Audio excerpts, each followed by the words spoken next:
முதலமைச்சர் ஜோசப் விஜய் நடிப்பில் வெளியான ஜனநாயகன் திரைப்படத்தை சபாநாயகர், அமைச்சர்கள், தொண்டர்கள் மற்றும் ரசிகர்கள் உற்சாகத்துடன் கண்டு ரசித்தனர்.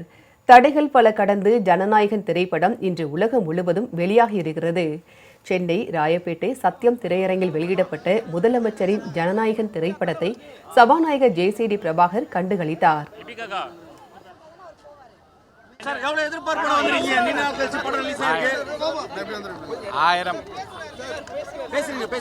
ஆயிரம் திரையரங்களுக்கு மேல்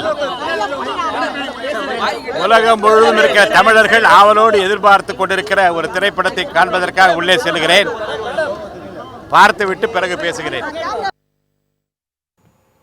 ஈரோடு மாவட்டம் கோபிச்செட்டிப்பாளையத்தில் வருவாய்த்துறை அமைச்சர் செங்கோட்டையன் கட்சியினர் மற்றும் பொதுமக்களுடன் அமர்ந்து ஜனநாயகன் திரைப்படத்தை கண்டு ரசித்தார். அப்போது திரையரங்கிற்கு வந்த ரசிகர்களுக்கு அவர் இனிப்புகளை வழங்கி தனது மகிழ்ச்சியை வெளிப்படுத்தினார்.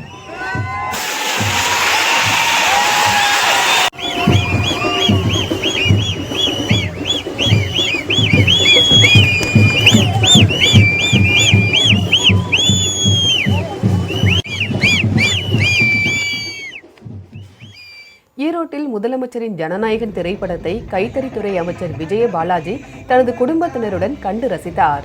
முன்னதாக அமைச்சர் விஜயபாலாஜிக்கு கட்சி தொண்டர்கள் உற்சாக வரவேற்பு அளித்தனர்.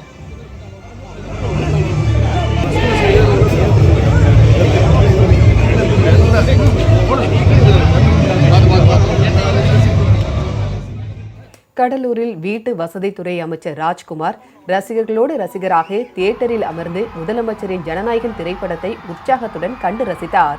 முன்னதாக செய்தியாளர்களிடம் பேசிய அவர் முதலமைச்சரின் கடைசி படம் ஜனநாயகன் என்பது வருத்தமளிப்பதாக தெரிவித்தார்.